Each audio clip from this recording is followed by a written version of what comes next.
જય હિન્દ, જય સંવિધાન। આજે હું તમારી સમક્ષ એક રજૂઆત કરવા આવી રહી છું કે આજે મહાશિવરાત્રીની અંદર કીર્તિ પટેલનો કોઈ જ ઈરાદો નહોતો કે કીર્તિ પટેલને કોઈ ફેમસ થવું હોય કે કોઈ ટીઆરપી જોતી હોય। અરે ભાઈ, કીર્તિ પટેલ ઓલરેડી પ્રસિદ્ધ જ છે। શું પ્રસિદ્ધ? જો કીર્તિ પટેલના નામે કોઈને ટીઆરપી લેવી હોય તો જ કીર્તિ પટેલનો વિરોધ કરજો। અને અત્યારે થઈ રહ્યો છે એ તમારા બધાના ધ્યાનમાં જ છે। હવે મુરગી કુંડની અંદર કીર્તિ પટેલ એકલી તો હોતી નહીં નાવામાં, અનેક વ્યક્તિઓ, અનેક ભક્તો જે લાઈનમાં ઉભા હતા એ જ લાઈનમાં કીર્તિ પટેલ અંદર ગઈ, બરાબર। ઇન્દ્ર ભારતી બાપુ જે પાછળથી મારી જોડે જે બિહેવિયર કર્યું અને મને મુરગી કુંડની અંદરથી એક દીકરીને બહાર કાઢવામાં આવી, એ વેદના મારા સિવાય કોઈ જાણતું નથી। તમામ પબ્લિકની વચ્ચે મારી ઇજ્જત લેવામાં આવી, મિત્ર। તમામ પબ્લિકની અંદર એ વેદના મારા સિવાય કોઈ જાણતું નથી। આજે તમારા સાથે એવું બનાવ બન્યો હોય ને તો જ તમને ખબર પડે। અને રહી વાત, જો કાયદા કાનૂન કીર્તિ પટેલ માટે બન્યા છે તો હરેક નાગરિક માટે એ જ બનવા જોઈએ। અને જો તમે મુરગી કુંડની અંદર સાધુ સંતોના સ્નાનની જો વાત કરતા હોય ને કે ઓનલી ફોર સાધુ સંતોને સ્નાન કરવાનું, તો આવડું મોટું બોડિયું છાપવું પડે। શું? હા। અને ભવનાથ જે મહાદેવનું મંદિર છે ને એ સરકારની અંડર આવે છે અને હું એક ભારતનો સ્વતંત્ર નાગરિક છું। એટલે કે કીર્તિ પટેલને તમે પણ હરેક નાગરિક, હરેક સનાતની સ્વતંત્ર નાગરિક છો કે તમે પણ તમારી મરજીથી અંદર સ્નાન કરી શકો છો, રાઈટ? તો મેં પણ એ જ કર્યું કે બધા જ ભાવિ ભક્તો અંદર સ્નાન કરતા હતા। હવે તમને ને મને ખબર નથી કે વર્ષોથી શાહી કુંડની અંદર તમામ પબ્લિક, જે આમ પબ્લિક પણ સ્નાન કરતું હતું। તમને ખબર તો ક્યારે પડી? જ્યારે કીર્તિ પટેલ કુંડની અંદર નાવા ગઈ ત્યારે તમને બધાને ખબર પડી કે ઓહો, અહીંયા તો પોલીસ કર્મચારીથી લઈને આમ લોકો પણ સ્નાન કરે છે, બરાબર? ત્યારે ખબર પડી ને વાલા। આનો મતલબ મને મહાકાલ દાદા હાથ પકડી, મારો મહાદેવ હાથ પકડીને અંદર લઈ ગયો કે હાલ બેટા હાલ, સ્નાન કર। અને જો આની અંદર કેટલા લોકો સ્નાન કરે છે, આનો મતલબ તો એમ થયો કે તમારા હરેક સનાતની હારે દગો થઈ રહ્યો છે, હરેક સનાતની હારે ખોટું થઈ રહ્યું છે। હરેક સનાતનીનો એક ધર્મ છે ને અધિકાર છે, બરાબર? જો સાધુ સંતો અંદર સ્નાન કરી શકતા, હા, એવું અવશ્ય હું કહી શકું કે મહાશિવરાત્રીનો મહિમા હરેક સાધુ સંતો માટે પહેલા સ્નાન હોવું જોઈએ અને એ મહિમાનો લાભ હરેક એક સનાતનીને મળવો જોઈએ વાલા, બરાબર? અને હું એવું ઈચ્છું છું દિલથી કે જો હરેક સાધુ સંતોને સ્નાન કરવાની બાદ હરેક સનાતનીને એક અધિકાર મળવો જોઈએ વાલા। આવો મારો નિર્ણય છે, કેમ કે મેં અંદર જઈને જે વસ્તુ જોઈ કે અંદર નાઇટ ડ્રેસ પહેરીને લઈને ઘણી બધી બેન દીકરીઓ સ્નાન કરતી હતી। હવે આની અંદર એક પોલિટિક્સ ચાલી રહ્યું છે ભવનાથની અંદર।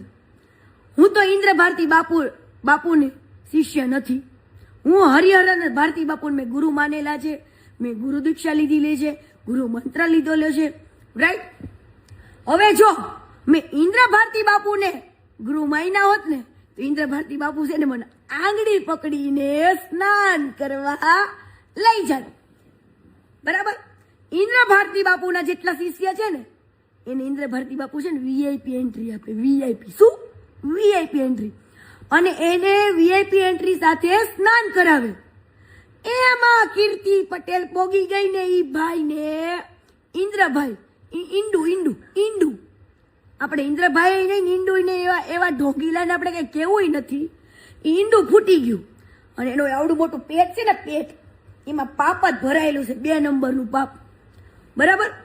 એ ફૂટી ગયું કે આ દીકરીને બધા વચ્ચે એની ઇજ્જત લીધી, મને બધા વચ્ચે એને કાઢી। કાંઈ વાંધો નહીં, કીર્તિ પટેલ છે ને ડબલ જીગરવાળી છે. કેમ કે તમે આ દિલ તોડો ને તમારો આ રેડી જ હોય. કેમ કે હું સુખમાંય મોજમાં હોય ને દુઃખમાંય મોજમાં હોય. ઇન્દ્ર ભારતી બાપુને ખબર હતી નહીં. અને એ તું તારી વાય ભારતી કાઢી નાખજે. કેમ કે મારે ભારતી બાપુનું નામ લેવું પડે ને એવા મહાપુરુષનું, તો મને શરમ આવે છે. કેમ કે તારી વાય નામ સૂટ નથી કરતું વાલા. તું છે ને તારું બીજું નામ ચેન્જ કરી નાખજે, ગુંડા. હા, અને રહી વાત ઈ કુંડની આજુબાજુમાં મને કોઈ પોલીસ કર્મચારી રોકવા નથી આવ્યું. આ ગુંડા એટલે ગુંડો ઈંડાને દુઃખ થયું એટલે ઈંડાએ એવું કીધું કે ભાઈ આને બહાર કાઢો આને. એટલે ભાઈ મારું ઓલરેડી સ્નાન થઈ ગયું હતું. હું બહુ જ પ્રેમથી સ્નાન કરીને બહાર નીકળી ગઈ. બરાબર, બહાર મારી પાછળ મીડિયાવાળા પડ્યા હતા અને 3 સ્ટાર વાળી 2 લેડીઝે મારા બાવડા પકડ્યા. આમ જો મિત્ર, મારા હાથમાં નુકસાન જો.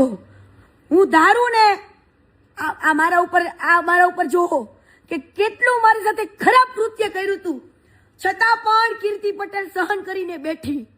બરાબર, અને મેં કોઈ જાતની કાર્યવાહી ના કરી પોલીસ ઉપર. કેમ કે હું પોલીસની રિસ્પેક્ટ કરું છું.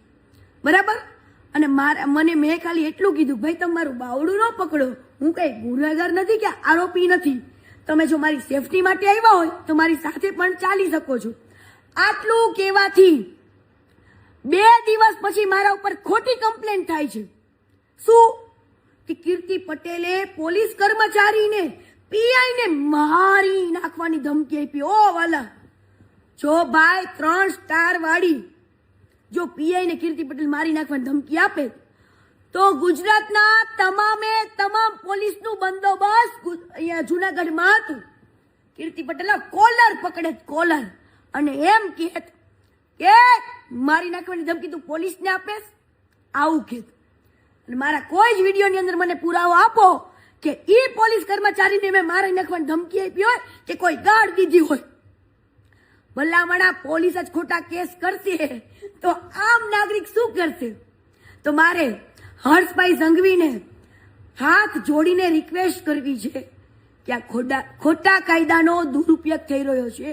અને હર્ષભાઈ સંઘવીને મારે ખાલી એટલું કહેવું છે કે તમે આવા ખોટીના જે ઇન્દ્ર ભારતી જેવા પાખંડી છે ને એની જોડે તમારો એક ફોટો કે વિડીયો કે કોઈ સેલ્ફી ના પડાવો. કેમ કે હું ભારતીય જનતા પાર્ટીનું આદર કરું છું, ભાજપ જનતા પાર્ટીનો આદર કરું છું, નરેન્દ્રભાઈ મોદીનો આદર કરું છું. હંમેશા કહેતી આવી છું કે નરેન્દ્રભાઈ મોદી આપણે ગુજરાતી છે અને કીર્તિ પટેલને ગર્વ છે કે આજે પીએમની સીટ ઉપર નરેન્દ્રભાઈ મોદી એ આપણા ગુજરાતી બેઠા છે, એનો ગર્વ છે.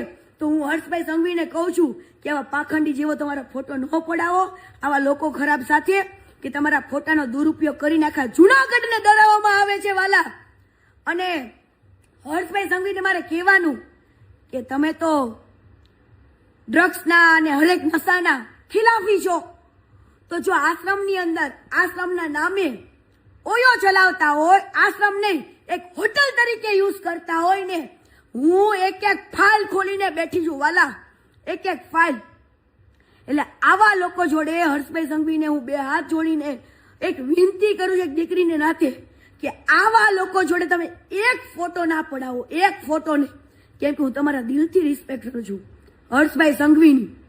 આવા અને ભૂપેન્દ્રભાઈ પટેલની એક દીકરી, પટેલની દીકરી એક પોકાર કરી રહી છે કે જો તમારા પટેલ સમાજની દીકરી પર આવું ખોટું થઈ રહ્યું હોય. અને ભાઈ એક એનસી ફરિયાદ, હાલો માની લીધું કે મારા ઉપર પોલીસની કામગીરીની અડચણ બનાવવા એક કેસ થયો અને મને રોકવા માટે મિત્ર 6 ગાડીઓ. મારો રામ જાણે છે કે ત્યારે કીર્તિ પટેલને ભગવતીએ કેમ બચાવી ને મારા ભોળિયા નાથે, એ તો મારો રામ જાણે છે. હું મારી ગાડીની દશા પણ તમને બધાને બતાવીશ કે મારી ગાડીની દશા શું કરી છે આ લોકોએ.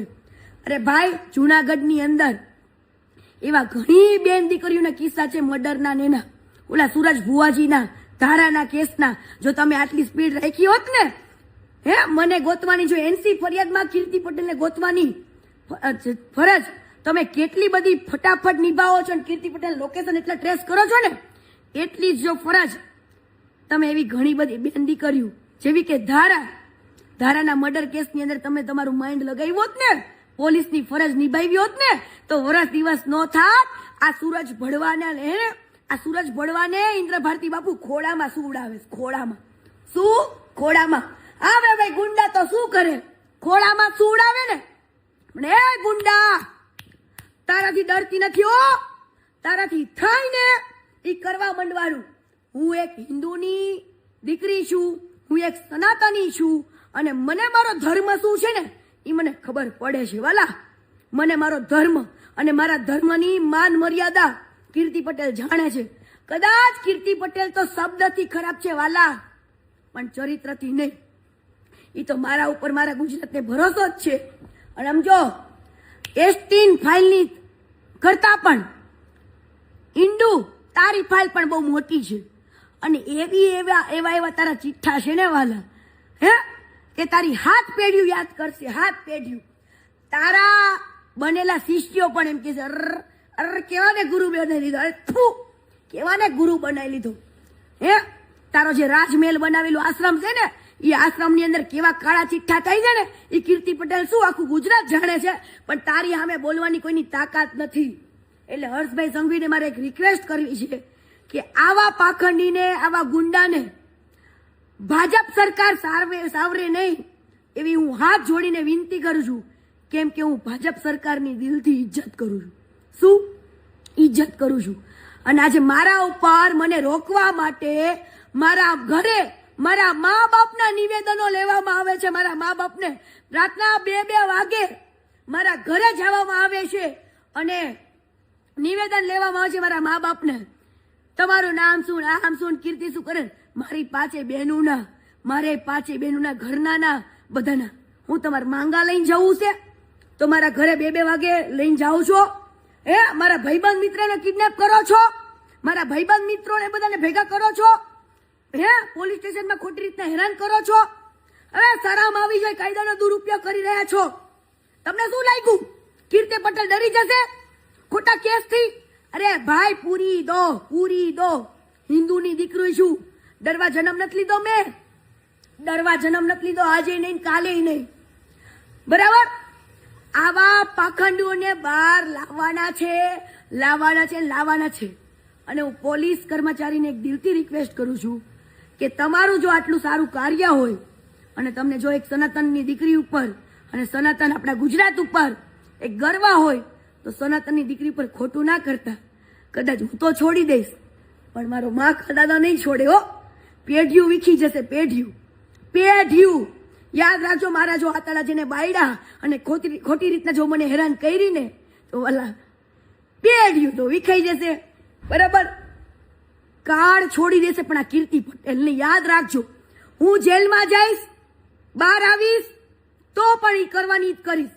તમે મને ખોટી રીતના જેલની ધમકી નહીં આપતા હો.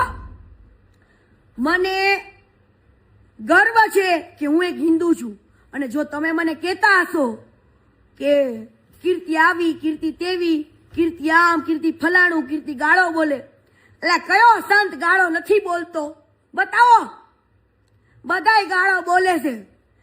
કીર્તિ પટેલના કદાચ શબ્દ કડવા હશે, ખરાબ હશે, પણ તમે તો આખા ખરાબ છો.